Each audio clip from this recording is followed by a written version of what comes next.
Hello and welcome to the latest episode of Capital and Kayfabe. I am your co-host, JP John Paz, with the two-man power trip. Of course, joining me is the political pundit, the author, the writer, the journalist, Mr. Jack Hunter. Jack, welcome in. How you doing? How are you, sir? Good to be with you today. Doing good. How was Ron Paul's 90th birthday party down in Texas? I know you were just there. How was Yeah. it? Oh man, that was historic. Was probably the first word I'd use. You know, those of us that have been part of the Ron Paul movement, and this is something that started in 2008 when he ran for president, ran again in 2012. Of course, his son, Senator Rand Paul, became a. It's a long time going. And it's not over. It's still going. There were 1,000 people gathered in Lake Jackson, Texas, which is Ron Paul's congressional district, where the Juneteenth thing happened. By the way, a lot of people don't know that. With the last slaves that didn't know they'd been emancipated were informed that slavery was gone. That's Ron Paul's district. Before, as a federal holiday, he would always bring it up in Congress. He would have like a statement as people who love liberty, what's more liberating and wonderful than being enslaved in bondage and then learning you're not? So just an aside, but the event itself, it was Ron Paul's 90th birthday. There were 1,000 people. Got to see my old friend Glenn Jacobs. Who wasn't there would be the question. It was really wonderful. People that I haven't seen in well over a decade. People who saw me that might have saw me a decade ago, and I don't remember. But you smile and say hello and all that kind of stuff. It was a warm. In the Ron Paul movement, the big things that people remember, obviously the debates, but there was the big rally for the Republic in Minnesota in 2008. There was a big rally in Tampa on the eve of the Republican convention in 2012. There was about 10,000 people in arenas, the most people I've ever spoken to. And the Ron Paul 90th birthday had put in the same category. We're going to remember all three of those events as movement people, probably more than anything else associated with it as far as events go. So it was really wonderful. Love it. Now, here's something I wanted to know about that, but here's another question I have for you. And I have no idea, never heard this term before. Maybe I'm out of the loop. Like, what the heck? WTF? What is gerrymandering? I keep hearing that. I don't even know if I'm pronouncing it correctly, but GERRYMANDERING. Gerrymander. What the heck is that? In the Memphis territory, Jerry Lawler had this hold, right, where he would mander you. That's not what it is. I just made that up. Yeah.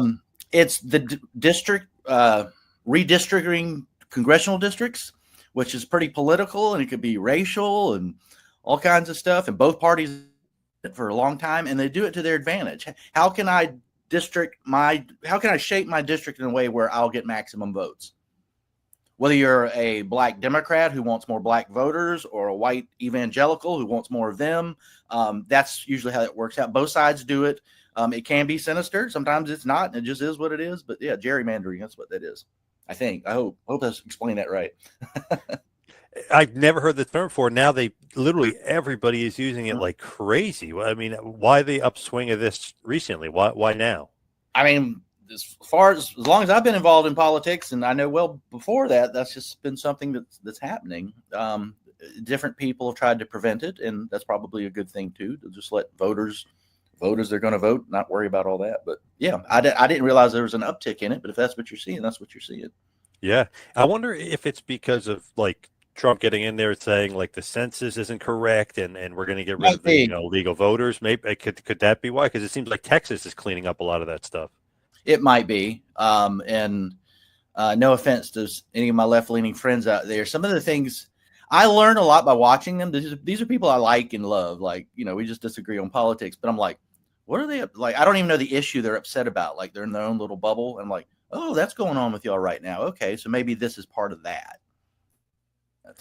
And it seems like California too. Maybe there's not as many, I guess you could say, liberal voters as there is, because it looks like they might be cleaning up how many illegals obviously are there, but how many people are being marked down as citizens that aren't really citizens. So it's like they're kind of overstating how many, Democrats they have. Totally. And, to add to that, how many people are leaving California right now? That's been going on for a couple of years. They're going to Texas and elsewhere, and South Carolina for sure. But yeah, that's got to be a factor. It's funny, I do not believe that the 2000 election was stolen from Donald Trump. I think Joe Biden won. But how people get confused is they say, well, there were, inerrancies or, problems with the election. All elections throughout human history, that's been true. The question is, does it rise to the level of the election was thrown one way because of that kind of stuff? In 2008, Russia was very clear that they preferred Obama over John McCain. Does that mean that Obama was in collusion with Russia? No. It meant that they wanted a better foreign policy relationship than they'd had during the Bush-Cheney administration, and Obama promised that. However, it came out, it's a different story. But you see what I'm getting at. Having preferences doesn't mean you're colluding. Tulsi Gabbard going to Assad in Syria, which was controversial, doesn't mean she's on his side. That's just how diplomacy works. A Liz Cheney or a Hillary Clinton would say she's a Russian asset or a Syria asset even, I guess. That's not. Was Ronald Reagan a Russian asset for sitting down with Mikhail Gorbachev? You'd have to be stupid to believe that, but people say things like that. I don't know how I got off in that direction, John, but there I go. Yeah. It's interesting. I'm very kind of like questioning the 2020 election just because, Trump's winning again. And all of a sudden it's 2:00 in the morning. All the votes come in, all the mail in, all the other stuff. So I feel like, is this a way of maybe bringing that back around and bringing that back up? Like, hey, there's not that many voters in this place, by the way. And I really won the 2020 I feel like it's some sort of kind of like they're going to turn and say that he stole the election or whatever in 2020. Possibly. Maybe. And it's funny is a right-leaning person, I always have to remember and sometimes remind others, both sides do this. They act like Trump election denial. Hillary Clinton to this day will tell you that the 2016 election was not decided fairly, that he was in collusion with Russia, even though a 2-year investigation said otherwise. Stacey Abrams in Georgia, she didn't lose that election. She will not admit it. That's just because it's Trump, they focus on him and they act like this is something that he just did in modern times.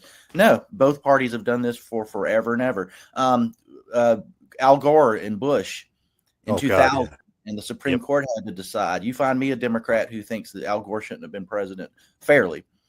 So it's nothing new. But yeah, the gerrymandering conversation might have something to do, or the uptick that you see with that kind of thing. I definitely question the 2020 just because I love questioning stuff and be like, oh, come on. But the 2000, to me, that's even worse because it's like, that was so close. It's so close. And then it's like, oh, by the way, it comes down to Florida. And, his brother is in Florida. And, obviously his dad's an ex-president. So, there's something, I don't know, it just seems so shady. It's like really? And then they're complaining like, oh, Gore, don't be such a crybaby. What? He probably really won. It's like, I don't know. That 2000 bothers me the most, I think. It's the closest one. Those of a certain age will remember the Hanging Chads controversy. Yes. Pat Buchanan ran on the Reform Party ticket that year. That's who I voted for. And they were saying that some Buchanan voters were actually for Gore or Bush. Like there was some confusion there. So, yeah, it was interesting. My favorite part of the 2020 election, I guess it was 2020, is when they had voter discrepancies in Cobb County, Georgia. All the big boss man memes that people were saying. Like every time they mention Cobb County, you go on Twitter. It's like, if you ever go down to Cobb County, Georgia, and big boss man riding out, pretty good. I don't know how like the what do you call it? Like the government would have been different in 2000 had Gore in it, or like what would have changed. But it did seem like Clinton was on the roll quite a bit with just the financial, like America was in good shape financially and like everything that way. And then all of a sudden Bush is in there and everything got flipped upside down. It was like we were, going through recession and depression and it's just horrible. So I always just think back like, man, I wonder if Gore, like if anything would have been different or would have changed or would have been some sort of policy difference. We don't know. This is what I would speculate. Well, the last time we balanced the budget was under President Bill Clinton, which is part of what we were saying. 9/11 changed Bush's trajectory and what kind of presidency it was going to be. He became a war on terror president. I don't know that Al Gore would have made different decisions. The people making decisions were the neoconservatives who have a foot in both parties. The most neoconservative presidency we ever had was George W. Bush's because of Cheney, who's an ideological neoconservative, and of course his cabinet and Paul Wolfowitz and all those people that were there. But after 9/11, those same people would have been like, oh, let's tie this to Iraq somehow. So, the neoconservatives were trying to get Bill Clinton to, and wisely he said, no, that's probably not a good idea. They were right to ask him. I mean, he had neocons around him too, but nothing like we saw with Bush, and the country so scared after 9/11. They used that fear to get this war in Iraq that they'd wanted for 15 years or longer, and it had nothing to do with what happened on 9/11, but they were able to scare people into it. I don't know that Al Gore would have withstood that pressure either. I think he would have gone along. You know, the centrists in both parties, there's not a lot of difference between Hillary Clinton and Mitt Romney. So there's really not a lot of difference between Al Gore and George W. Bush. The difference is the hard left, and I'm saying this with praise. Like the people I like are considered hard. Rand Paul is not Mitt Romney. He is a principled conservative libertarian. You know, that's a different thing than just these centrist types. So I think Gore and Bush, I think Gore's presidency would have gone pretty much like Bush's. I just love South Park's depiction of him and how he's like super nutty and he I created the internet and he's obsessed with Man Bear Pig. Like I love that. So funny. And obviously now they've got their own Trump impersonation too. He's basically Saddam Hussein. So right. I like my favorite thing when I think of Al Gore. Not that I like Al Gore in particular, but remember when he got a divorce from Tipper Gore, his wife. Yep. She was head of the PMRC in the 80s, who wanted to put the explicit language labels on albums and stuff and all this, but it was the Onion story. It was like Al Gore can finally listen to his favorite music now that he's divorced Tipper, and it's him sitting Indian style. Oh, can you still say that? I don't know. Cross-legged Indian style on the carpet in his living room with a Wasp record, the metal band Wasp. Nice. He's like rocking out. The whole story is about his staff they're having to listen to him talk about Twisted Sister and Wasp and all this devil music that his wife would let him listen to, supposedly devil music. It was hilarious. I was like, this is great. I love that. That's so great. I love when people take like stuff like The Onion and Babylon Bee and they actually think it's real. That's my favorite, when they were like, wait, totally. And totally fall for it. Yeah, it's crazy. Yeah. You know, it's so funny. I saw something and I thought it was like a joke thing, and it was dead serious. And I wanted to get your take on it. I thought it was one of those Babylon Bee things, but it wasn't. I forget what outlet it was, but they were saying Donald Trump Nobel Peace Prize, and I was like, oh, are they like joking around? Because obviously they would never let that happen. I have no idea how Obama won it, but he won it too. But is that legit? Is Trump possibly? Obviously with the Uzbekistan, whatever the heck the two countries are that he's kind of brokered peace with. Is that even in the realm of possibility? Could he win the Nobel Peace? That's usually when you see those stories, somebody has proposed it. Is probably or often members of Congress. Obviously, with Trump, it would be Republicans.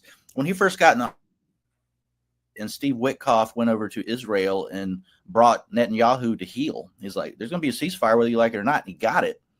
Some Republican congressmen talked about a peace prize, and they even said Obama got one because Bush Cheney was so bad, and Obama came into office saying he was going to change all that. He really didn't.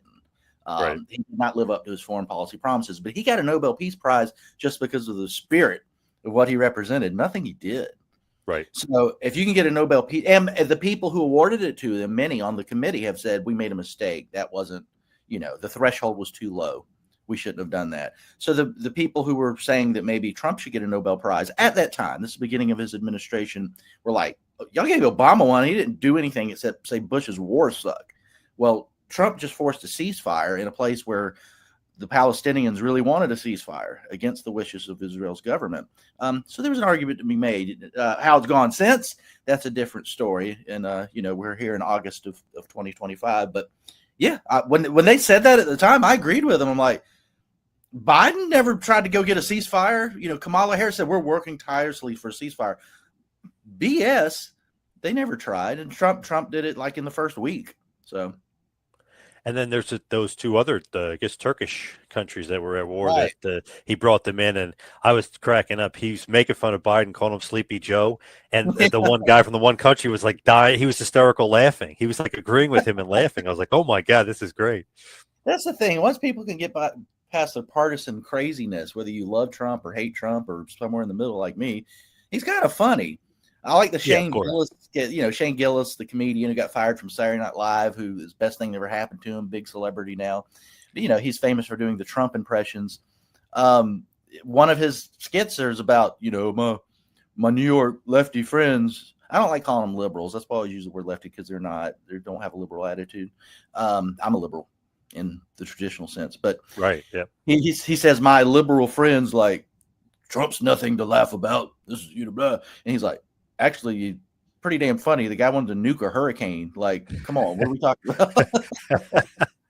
And then he gets into his kid. It's pretty funny. Yeah.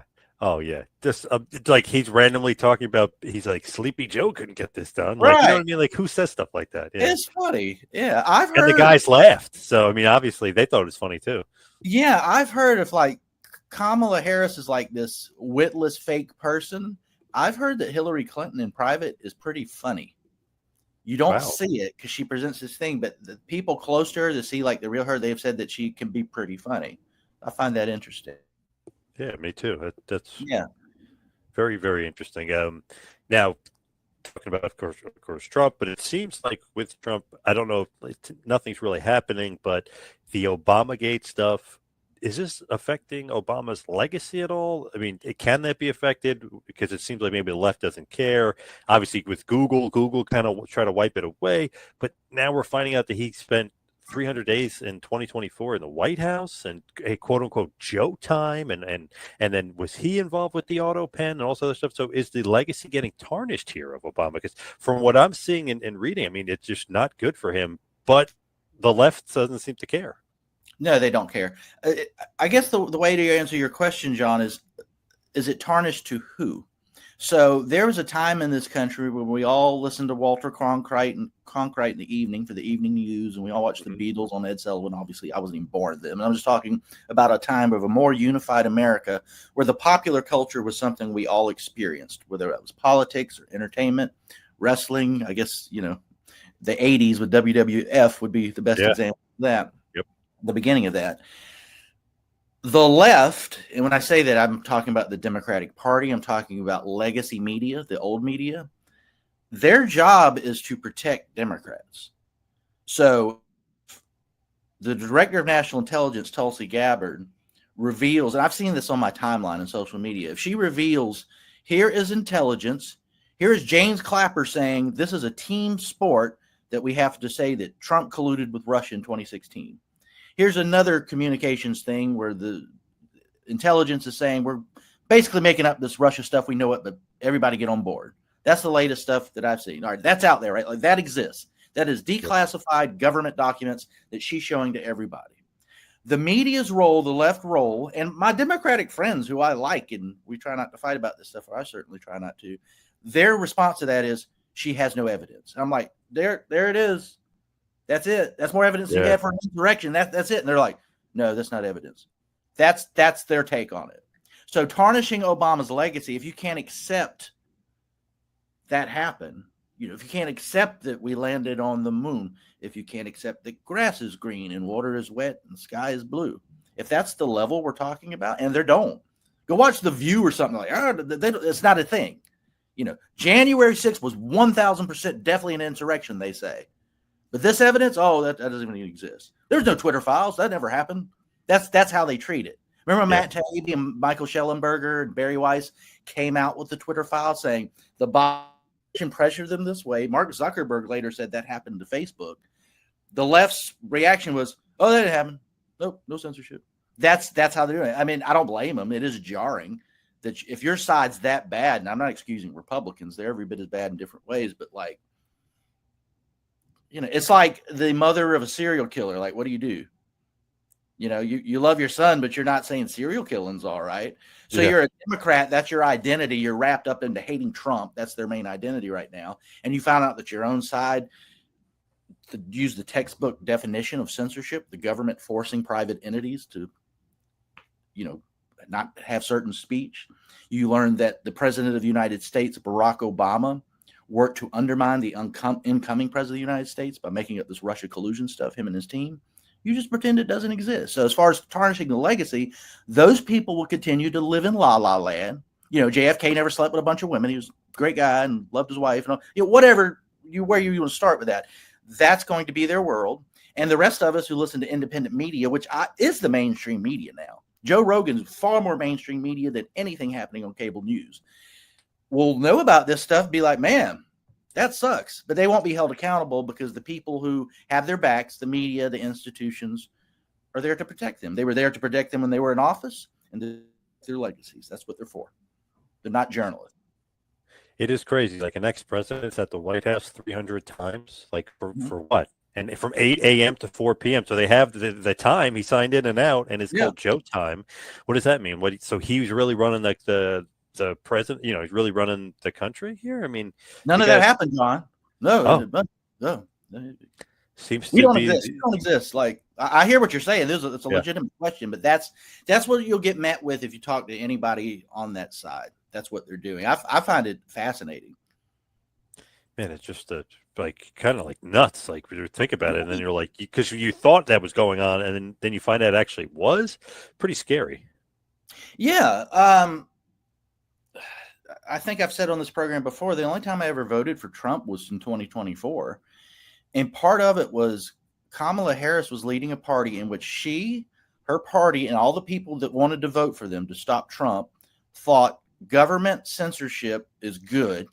She said she would sic the Department of Justice on people who used hate speech as determined by her and her friends, which could be just disagreeing with them. Yep. That they didn't need a primary for her to be elected. They just installed her. Yep. That it was okay to weaponize the legal system against their political. All that lawsuit stuff's gone away now after the election. It was never about the suits. It was about putting their opponent in jail. That thought it was okay for the Democratic Party to try to keep Trump off state ballots because he's an insert. All this anti-democratic, authoritarian, illiberal stuff. Most Democrats, if I brought it up, they would have not a problem with anything I just said. Because in their mind, it was, well, we're stopping Trump. We're stopping Hitler. So if you've gone to that length to be that undemocratic while saying you're saving democracy, but to be that undemocratic, that illiberal, that un-American, that anti-First Amendment, and that's what you're voting for, the other side just needs to beat your ass. And that's what happened in 2024. You can't reason with somebody like that. If I'm like, hey, censorship by the government is bad, and their answer is, well, we're not doing that. Maybe it's not so bad. Maybe we need it. Yeah, you beat them in an election. Yeah, some of that stuff is just like the crazy eye rolling, eye inducing.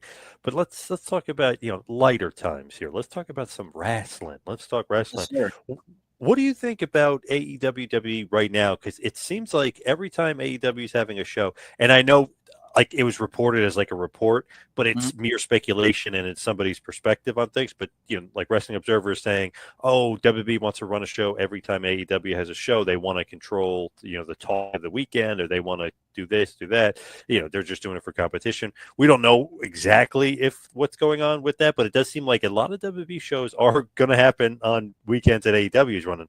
Do you not like that? Is it too much wrestling? Is it too much competition, or is that good because that makes everybody want to put on the best show possible? I don't think there's any such thing as too much wrestling for my taste, at least. Yep.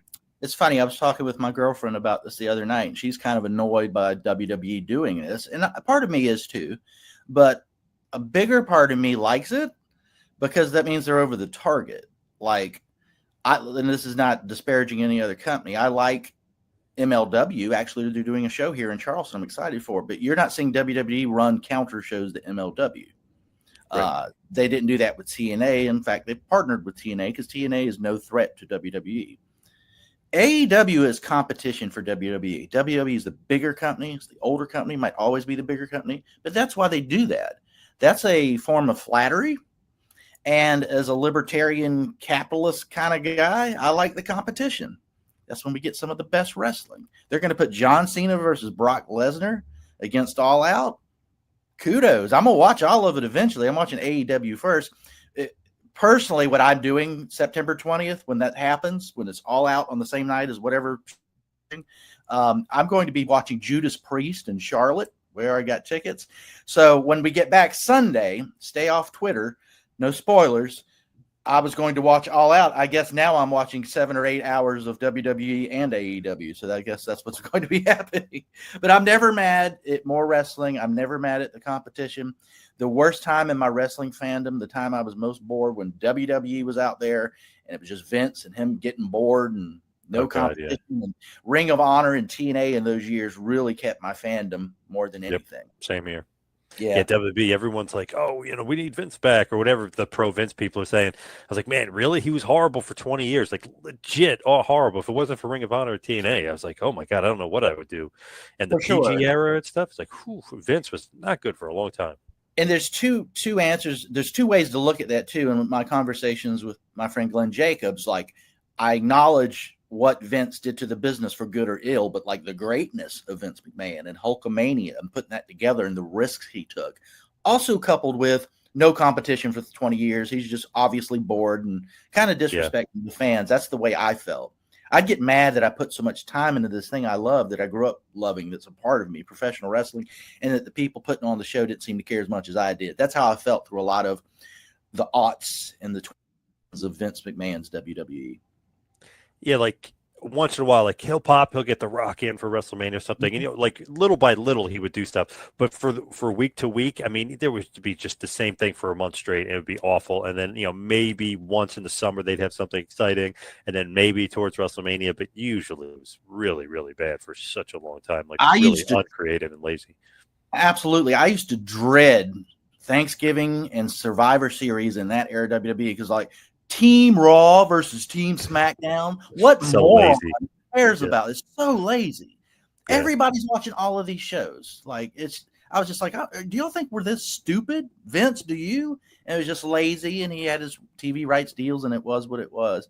But yeah, and things like it's funny. I'll watch with my girlfriend and I are both huge fans, and we watch all of this stuff together.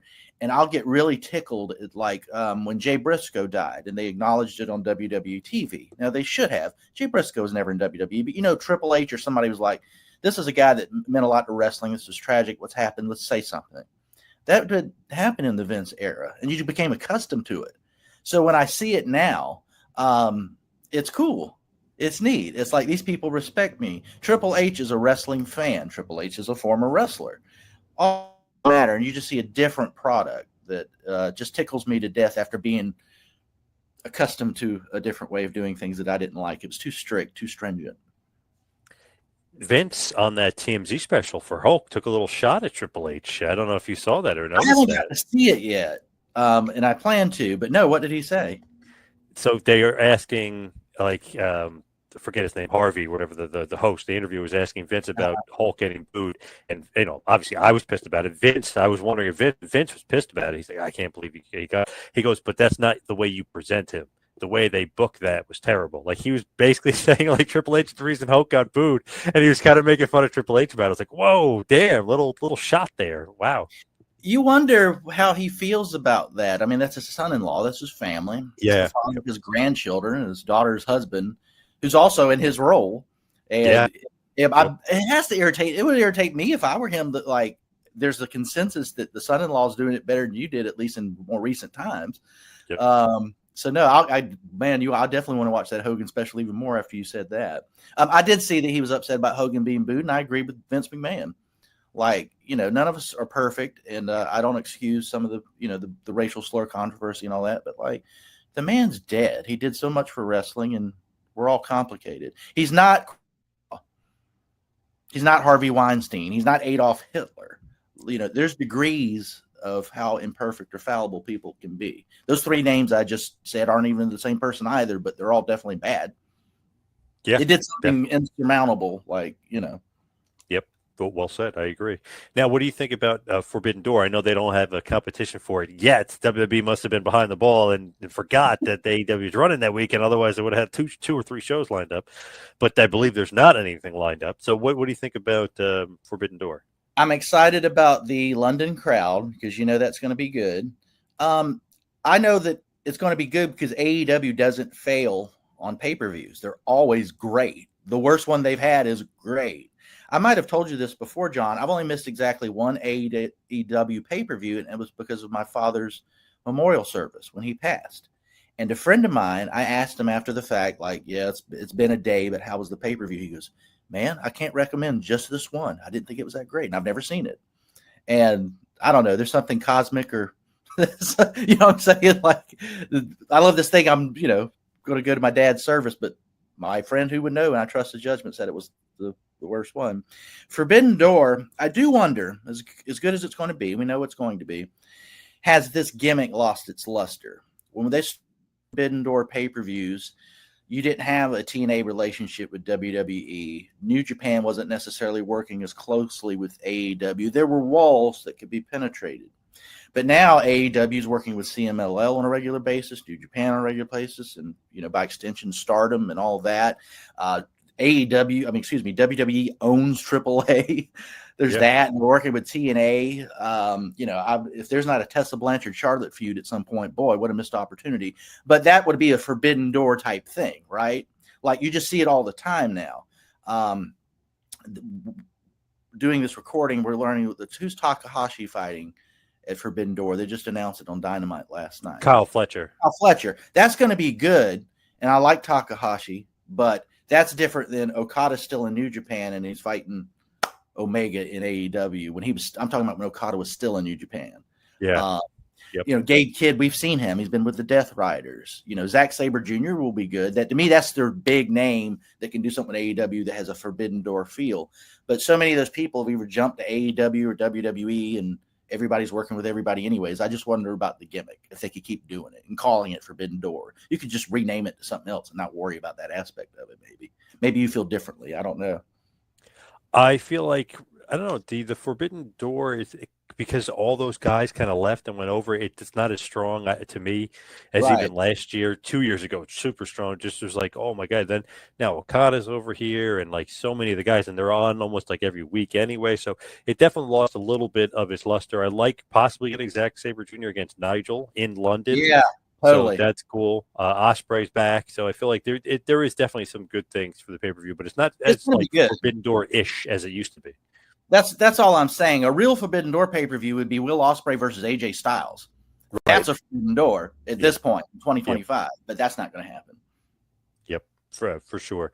So AAA, you mentioned Triple Mania, that's coming up. It's getting WWE-ified, if you will, with Dominic and El Grande. Do you like that or not like that?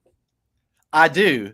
My concern was whether the Mexican fans would like that. If I was a Mexican growing up watching wrestling and like the American company came in and took my thing, I don't know how to feel about that. But apparently they like it from everything I observe. And I like it because I'm an American and like I've always wanted to go to Mexico to see wrestling. I always thought that would be just a cool experience. Same with Japan. Yeah, me too.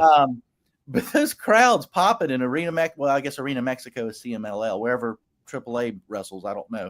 I've never been to Mexico. But Dominic getting the cheers that he got when he popped up a couple weeks ago or whatever that was. Huge pop, yeah. Yeah, and I'm forward to this Triple Mania thing happening Saturday. I think Dominic's going to be their champion. I think it's going to be awesome. And I love El Grande Americano who's involved. So it's crazy that there's so much like WWE influence on the show. As far as, there's 3 WWE guys in the main event. There's a bunch of WWE guys like the Judgment Day is on it. So it does feel kind of interesting the way they'll do it. But I was reading, I think 20,000 tickets are sold for it. Wow. That's going to be So it's, obviously this is their big show, Triple Mania, but this is huge for them. This is awesome. It's awesome. And Dominic being so young, being a Mexican American, like he's an American who can speak fluent Spanish because he grew up speaking. He's Rey Mysterio's son. Yep. It just writes itself, right? Here's a guy who speaks both languages fluently, is Latino, is an American, and by heritage Mexican. Like it's perfect, and they love him, and he's a heel. And he's got cool hair. Like what am I missing here? So. Yeah, he is over like Rover. That was a huge pop when he revealed himself. He took off the hood and the mask and revealed who it was. Awesome pop. And no matter how much he gets cheered, he's still the heel. I love when he's like, luchadors all wear masks because they're ugly. He just tickles me to death. He's funny and he's so earnest. I love the ex-felon con he was doing. Remember he spent like 4 hours in jail and he comes out like he's Latino, like he's in suicidal tendencies or a Latino gang leader. I love every bit of that. And it making references. Yeah, when I was in the joint, I learned this, and I love every bit of it. I love the stupid stuff in wrestling. It's great. Did you see the him and Punk stuff? They went back and forth at each other in different interviews, and they're shooting on each other. Good stuff. Totally. Yeah. Yeah, I don't know. I can't wait for Saturday. I'm excited. We've got Forbidden Door coming up the next weekend. We'll do another podcast before then, but I'm excited about TNA Emergence this weekend. And I'm excited about the AAA show. There's just earlier talking about too much wrestling. No, please, thank you. And that's on top of SmackDown and Collision happening this weekend. It will all be watched. I feel like if TV in general, just regular TV, isn't as strong right now, and you got to go to the streaming services and you got to figure out, what's a good show to watch. I feel like while that's going on, wrestling, just take advantage, just keep putting out, good stuff, and don't even get people thinking about TV shows and other mediums and other stuff. Keep watching some wrestling. Absolutely. In my line of work and writing and thinking about politics, I used to have this thing in my head that I needed to have access to watching Fox News and CNN and keeping up with all that. I watch wrestling. I watch whatever the hell I want. And if there's something to know about, it's going to be in a small clip on X. And that, you know what I'm saying? And if it's something you're interested in, you investigate further. But I watch for entertainment purposes. And if there's something I need to know about, it's easily accessible on YouTube or some sort of social. So. Now, this is just random, but obviously SummerSlam happened a few weeks ago. The star ratings come out a little bit after. Do you pay attention to star ratings and the cage match ratings and all this other stuff, or you don't care about that stuff? I think it's interesting because other people are interested in it, but I have the attitude, and I'm a fan, once again, that I think a lot of the wrestlers probably have, that this is just one guy's opinion, and it carries weight just because they've established this 5-star thing. And I like Dave Meltzer, but I don't put what's a good match? I saw Cena wrestle the Great Khali. I was like, what's this going to look like? And it was awesome because Cena made it awesome. Right. I don't think that's a 5-star match, but it was fun. Yeah, that's when my Cena fandom was cemented. I'm like, man, Cena can even get this over. This is going to suck on paper, whatever year that was. But I was thinking to myself, Cena's the man. But going back to match quality, what is that? I don't know. Ultimate. Actually, it's Pat Buchanan's nephew. He lives in Charleston. We're friends years ago. He's like, best match I ever saw was Ultimate Warrior versus Hulk Hogan. And I'm thinking, there's no way that's the best match you ever saw. But in his mind, what he was wrestling for at that age, he was a kid. That's the best match. So it's subjective. I respect it. I think it's cool that Dave does that and people talk about it. When I heard the first 6-star match between Okada and Omega, that's something worth paying attention to. But it's not the one thing that I would measure wrestling by.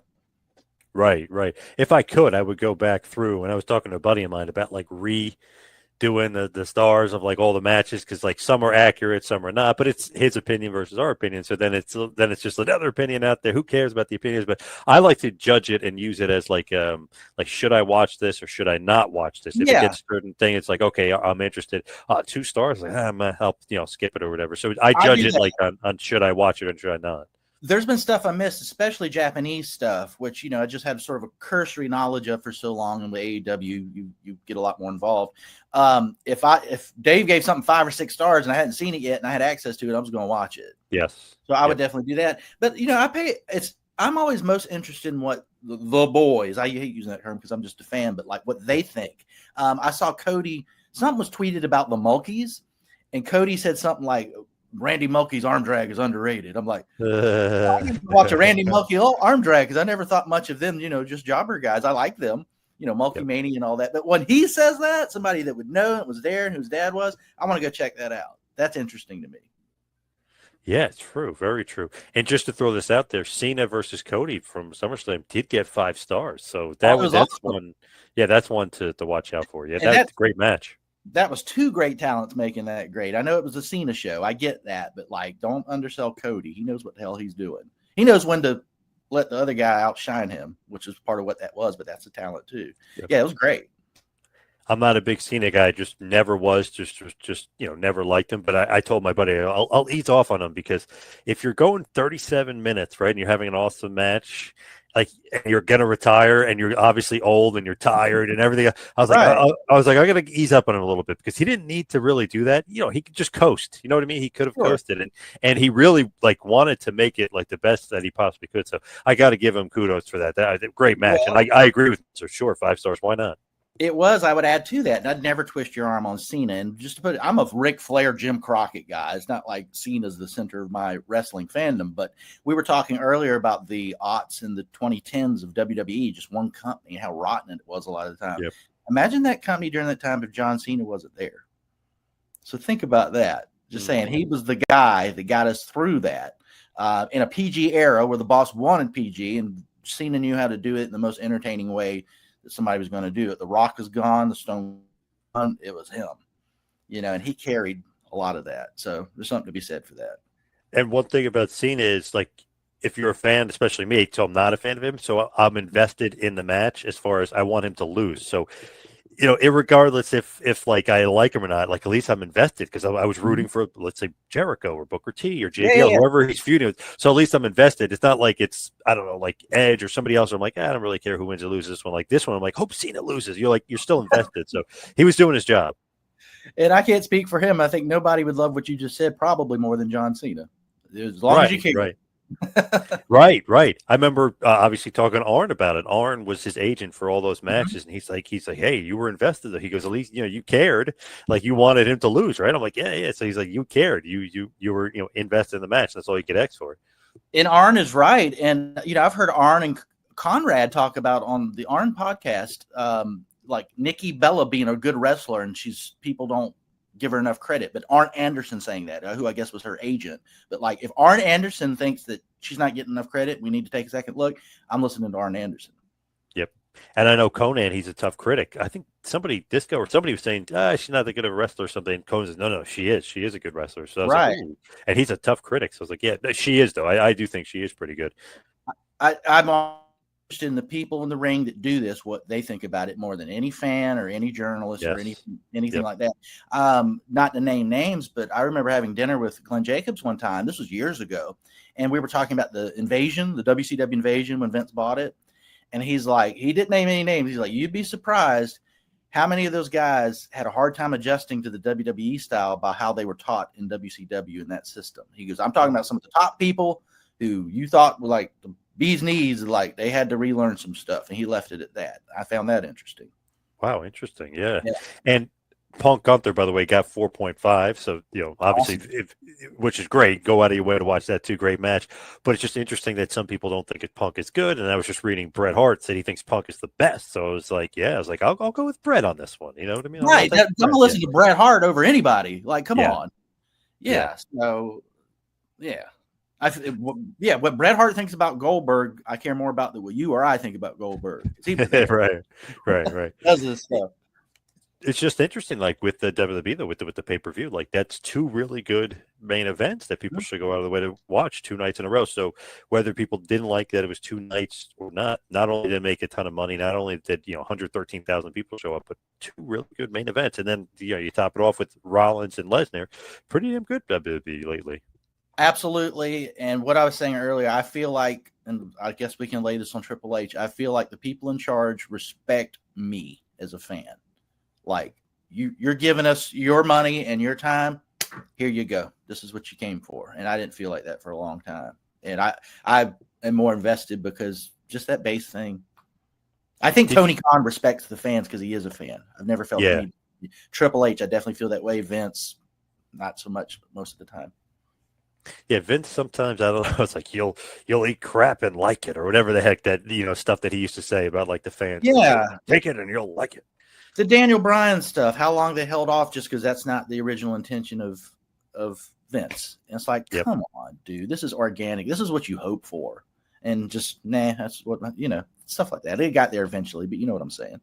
But even after that, though, Daniel Bryan, he's so funny because he's just talking in interviews, not like burying anybody or anything, but he was just being brutally honest. He's like, Vince calls me to the office right after, and he's basically like, all right, he goes, you'll be champ for like 3 or 4 months, and Lesnar's going to squash you at SummerSlam, blah, blah. And then Brian's like, wait a second, what? He's like, you're not really like giving me the ball here? He's like, no, the fans got their pop. They're happy. He goes, let's move on to something else. Lesnar will kill you. And he's like, wait, I don't care. Like, okay, that's fine. That's fine. He's like, but what about me? Whatever. And he goes, you'll go back to the mid card. You'll be happy, blah, blah. Like, Vince is so weird. Like, he still didn't care what the audience said. Yeah. Right. Just didn't care. And they would publicly, we always give the audience what they want. No, that's not most. People that would know say Vince would get bored. Yeah. Just do stuff. And a lot of the guys would be like, what are we doing? And it's just, he's the boss and that's what you got to do. So Daniel Bryan got hurt. And do you remember that SummerSlam? Cena, basically, he becomes champion and whatever.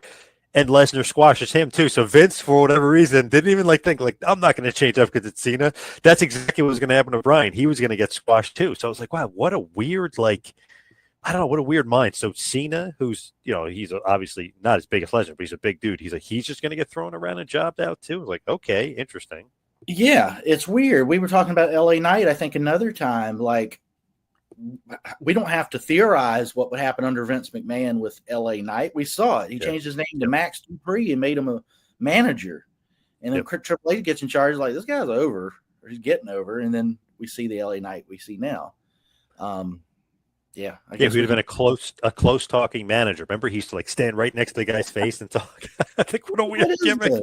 Yeah, what the hell is this? Yeah, and he's like one of my favorite guys, and it's organic. And I watched Eli Drake and Billy Corgan's NWA, and I thought he was awesome and could be a big star. And here we are. I used to love that when they would stand at the podium. I don't know if you remember that NWA. They literally just had that old school podium. Loved it. And they would just let guys cut promos. That's when I first was like, wow, Eddie Kingston is actually really good promo. I was like, I'm shocked because I remember him from the Indies. I was like, I don't remember him being that good of a talker. And he was. And the LA Knight, he blew me away. I was like, I love it. He's awesome on the stick. LA Knight, that era of NWA, that was when early Billy Corgan NWA was some of my favorite wrestling at the time. Nick Aldis, we didn't know what we had. We didn't know. Nick Aldis was the center of that universe. I always liked him. I didn't like what they did with him in TNA, but obviously Billy Corgan didn't either and made him his champion for a while. We see him on SmackDown all the time. Ricky Starks was on that show. Yeah, he was great. Under Rosa, that's the first time I saw her was NWA. Just so much good stuff. I love seeing Trevor Murdoch wrestle. He still can. Why not? Yep. He's doing it, So I like Kerry Morton a lot too. I think he's got the personality. He's every bit his father's son, but he's his own man. He's a good wrestler. He's got an outsized personality. I could see him being a big thing too in the future. He's so young.